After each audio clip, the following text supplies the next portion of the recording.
I believe Mr. Tangzilla over there is playing the Eldin Ring. Oh yeah, give us our thoughts, because I think it's just like all the other Dark Souls games, and I'm not interested at all. Well, okay, so Here's why, before you get started. Only because I see everybody streaming the fuck out of it, and there is like this big thing, like, oh, I can't wait till it comes out. I'm so excited. I only play Dark Souls on when I stream on Twitch. Oh, I can't wait. It's coming out. Here it comes. And I was just like, I haven't even heard of this thing until you guys said something, so I must be out of the loop, or just not care. There we go. I didn't well, know, to be I fair, didn't know Louis Anderson played Souls games. well, he doesn't because he's dead. Too soon, Ray.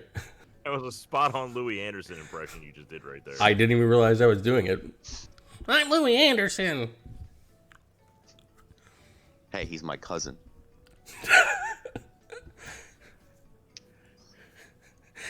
All right, so to be fair, everyone did the same exact shit for Kingdom Hearts 3, which you didn't jump on board with, and everyone did the same exact shit for Final Fantasy VII Remake. Which Ray absolutely did. Right? No regret. With no regrets. So, sometimes the hype train has some hype behind it. Sometimes it's completely created by the media. And created by the advertising machine. Which is true. To generate more sales because they know it works. However, Eldin Ring, not a lot of advertising budget. FromSoft, believe it or not that big of a company. Number 2, I don't really like Souls games that much. I've played them a little bit, but I could never get into them. It was never enough to grab me to keep me coming back. It was always like, oh, this is interesting to play for an hour, but I wasn't like, oh, I gotta get back. So they took that whole formula, and this is literally like, okay, you like Dark Souls-y combat and progression, but we're gonna marry this with a open world RPG, and we're gonna marry the shit out of it with all these other aspects, the exploration of an MMO or Fallout 4. Like, there's just so many comparisons you could make to things that you were super into. Dragon's Age, Fallout, you're crafting, you're exploring, there's all this shit. It's actually a pretty relaxing game for the most part until you put yourself into the shit. Like Dark Souls is not. Dark Souls is like you play with a pretzel up your ass the whole time. I was gonna say, isn't it like constantly just shit after shit after shit? Well, yeah, I but think the honest trailer said that it's like constantly waterboarding yourself. Oh yeah. So in Ring, you just ride around on a horse. You can level up some. You go find shit. You find secret caves. You find this, find that. You find different events during different times of days. Optional boss fights. Optional dungeons. It's just this craziness. And of course, not being a Dark Souls fan myself, I was skeptical. But I'm like, shit, damn thing sold over 15 million units. I like open world games. They are fun. So since I know I like open world games, I know it's doing crazy well, and I know that there are people that I actually follow, and I like a lot of the same games as them, that like it. I was like, all right. So since then, I've put in about 15 to 20 hours across a couple weeks, and that's a lot for me. I was gonna say that was a lot for you in a couple weeks. I wanted to point out to the listeners that's a lot for Tang as a father of a newborn as well as a father of a 5-year-old. This is that's a lot for somebody to put in for a couple weeks. It's 15 hours. Good job. Yeah, I mean, being on vacation helped because I played a little bit there, and I've played it now with both mouse and keyboard and with controller functionality because I played it on PC. It works great both ways. Because my controller I brought wasn't working. And so it's definitely like if you are new to the FromSoft formula, or you're not really into the FromSoft formula, but they keep being successful. Maybe it's because you don't like being waterboarded all the time, right? There's a lot of things. Yeah, there's a lot of inspirations they clearly took. This game is. I would never personally say this is my favorite game of all time. There are probably people saying that already. I wouldn't say that, mainly because the medieval fantasy aesthetic only does so much for me. But that's more of a personal thing, and the fact that I'm not even that big on that aesthetic that much right now, and I'm still playing it, probably should lend some credence to how good it is. But as a game, from a perspective of someone who almost went into making games, this game is a masterclass. Mm. It is insane the level of polish and detail and thought that went into this game, from the enemies that show up at different times, the day and night cycle. It looks like it's a randomly generated map, but it's not. Like usually when they do these big worlds, they do it by creating a procedurally generated map, because it makes it a lot easier to like put in parameters, let the computer generate a map. Minecraft does it. A whole bunch of other games did it. And there are some that maybe they don't procedurally generate every time they start up, but they procedurally generate the map to start. This thing feels like it was handcrafted from one pole to the other. There's just too many nooks and crannies of secrets that are super intentional for you to think that they did this shit randomly. And if you're like me, who is a longtime solo MMO player, like I like doing grouping with people here and there, but the majority of my time was spent with myself. And there's a whole subset of people who play MMOs that do that because they like feeling like they have a one-player-ish game, but they also like feeling part of a community. Like it's nice to be like, oh, there's someone else there doing something. I'm doing my thing, he's doing his thing. We're cool. It's like a shared world, just like this world, right? If you're going down a dark road at night driving and there's no other cars, it's a lot creepier of a road than if there's other cars, even though you're going to have no interaction with the other person in the other car. You just have the shared world feeling. That's the idea of solo MMO. This game is not an MMO, but it feels like a solo MMO because you constantly see the shades of other people in the world doing what they were doing. So you'll go into a town, and maybe you'll start a fight, maybe you won't, maybe you'll sneak around and be Ninja Man. But you'll see specters of other people playing the game at that time. Maybe they're running through the middle of town because they're in a fight. Maybe they're in the grass crawling. So it gives that kind of vibe. And there's different ways of approaching everything. So it's not like this is the path you must go down. You can pull it. You can do fucking pulls like it's vanilla WoW. Ooh. I see that dude. I'm gonna turn this corner. I'm gonna like whack him with a rock and then pull line of sight and pull him away from the rest of the guys because there's too many fucking guys over there. I think Jeremy's got to take a poo. Like throwing a rock at Neo or something like that. But the big thing, the big thing that I'm really happy about this game, because it's eventually on my to-play list, is Eldin Ring eventually. But I am just so happy that a game sold as well as it did with no DLC at launch. I don't even think it had a day one patch. And obviously no MTXs, no microtransactions, no nothing whatsoever. Here is a fucking masterpiece of a fucking game. Go out, play it, buy it. We might make available day one. Yep. No time gating, no pre-order. Like just straight up, here's everything we put into it. Buy the game. Yeah. That is nice. And not to mention, they basically did Elden Ring like themselves. So the big thing with Bloodborne was it was funded by Sony. That's why it's only on PlayStation.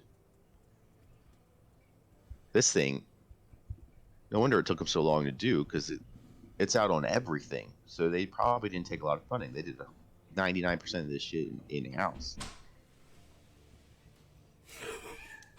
So that was what we talked about last time. That kind of switch in how is this going to impact the games industry when people have looked at monetization of games in a way of like, well, it doesn't matter how good the game is. The only way to make money is to microtransaction or to add a DLC or pre-planned DLC. And the people you get to pay more. Well, then here's this game that has none of that. Everyone raves about not having it, and is 2 weeks ago was at 15 million units. It's probably higher now. I mean, that's outselling Call of Duty. It's outselling all the Resident Evil games remakes.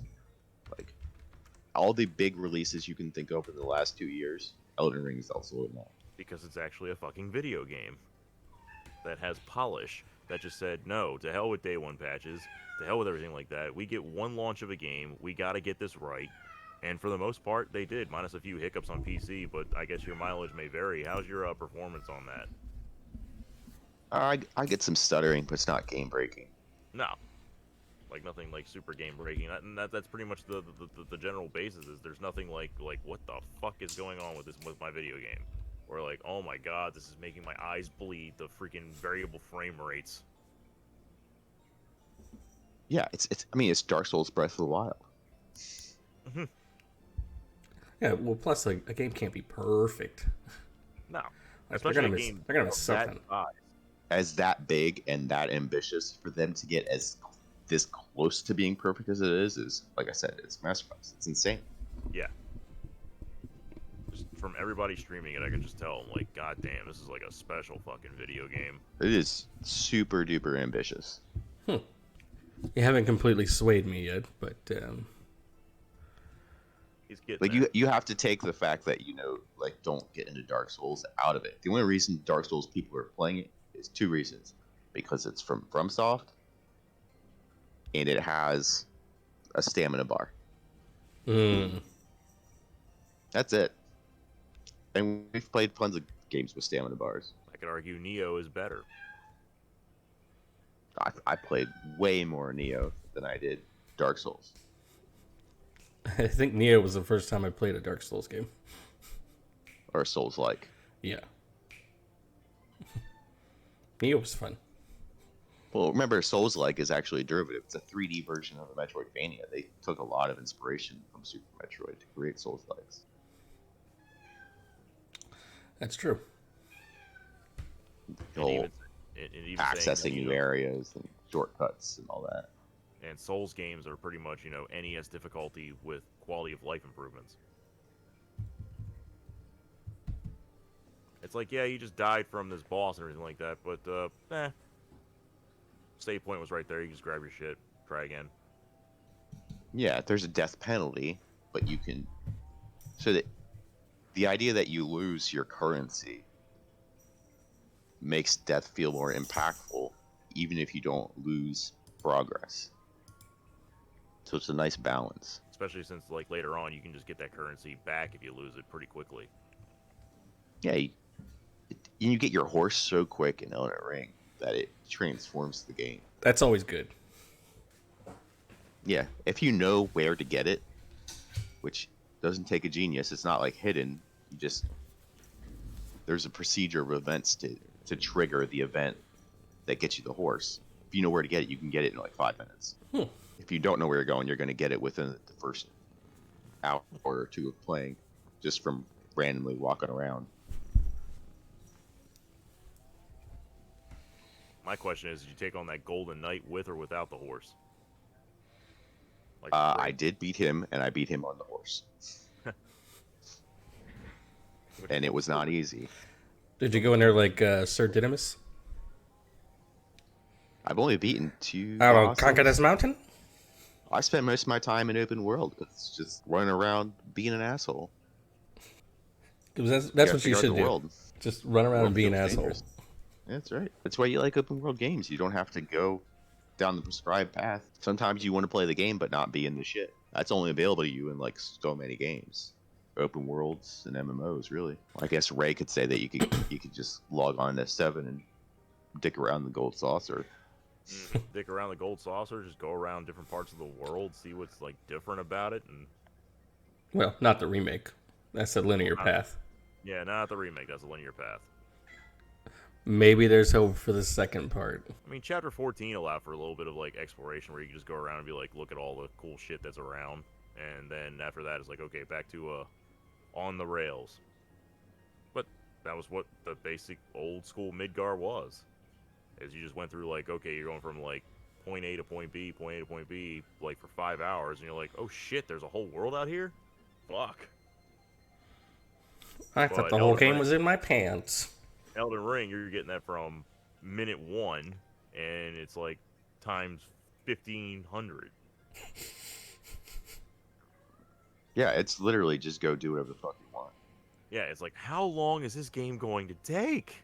But in a good way. Well, the 80% speedrunners, they're beating it in like 5 minutes. Like some like stupid fast, using bugs and stuff, obviously, because it's 80%. I heard the record was down to like 20-some minutes. That was like a week ago. It's Where probably they do this weird glitch where they like fly to other parts of the world and stuff. always something. Yeah, somebody found a way to skip the ladder in MGS3, which up until I played Skies of Arcadia, I saw that actually. Yeah, other than Skies of Arcadia, I thought that was the biggest ladder I've ever climbed in a video game. Because they literally were they were playing boss music while you were climbing it, so they knew it was like, yeah, we put this ladder like this on purpose. Enjoy. Since Hideo Kojima is like one of the original video game developer trolls. I mean, it's an easy asset to make. So you just oh, how big is it? He keeps going and going. How big is it? Yes. That stupid gamer. He'll never finish this ladder. Hell, I mean, if anything, if you want to talk about streaming it, and we talk about first-time playthroughs, you can literally say like, non-Dark Souls fan plays Eldin Ring for the first time. Like, it might be pretty funny. Ooh. Well, it's a lot more interesting than watching just another fucking dingus. I love Dark Souls. It's so hard. I feel really accomplished when I beat it. Another dingus. Guess what, guys? I'm playing the newest Dark Souls game. It's like, yeah, that's the fucking point. You're not like king of the world because you did. A whole bunch of other people did too. It's difficult. 15 million and counting. But it's difficult in a way that guides you to getting better. It's not just soul crushing. That's why it's so good. There are other games that are hard that suck, right? The point is, it's progressive overload of difficulty.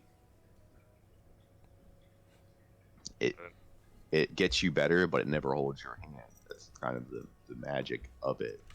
But the people that fucking hang their hat on that shit. They're just like, no, I'm a Dark Souls player. You don't even know. Hard things are nothing to me. I'm a Dark Souls player. And then I always ask, well, have you played any regular Nintendo games? Ever? No, yeah. I only play Dark Souls.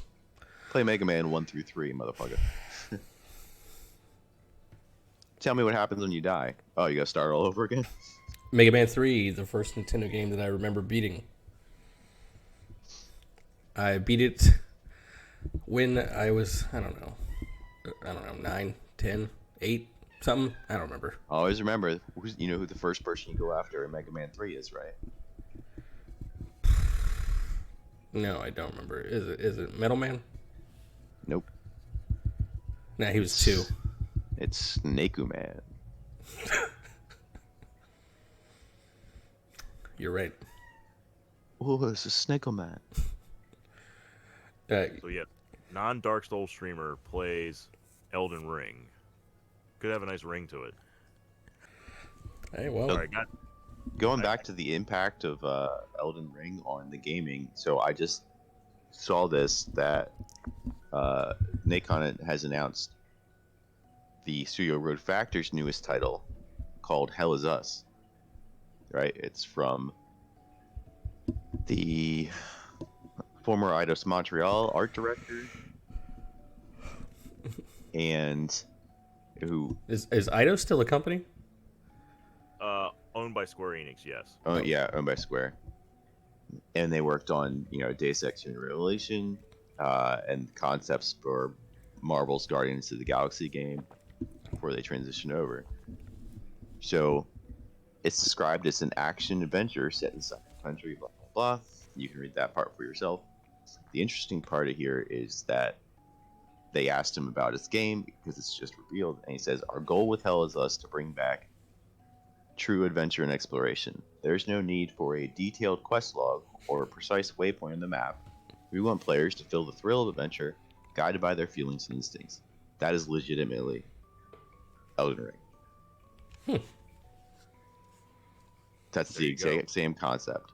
And that was probably something they could change pretty quickly on the way to development, where it was like, wait, this Elden Ring is going to be pretty fucking successful. Do they have waypoints? No. Do they have mission objectives? No. Well, if they already concepted an open world game with that type of combat, and then they see the success of Elden Ring, then they can be like, okay, well, we have narrative bits in there, but let's just take the rails off. Let people find those things. It's not that big of a change.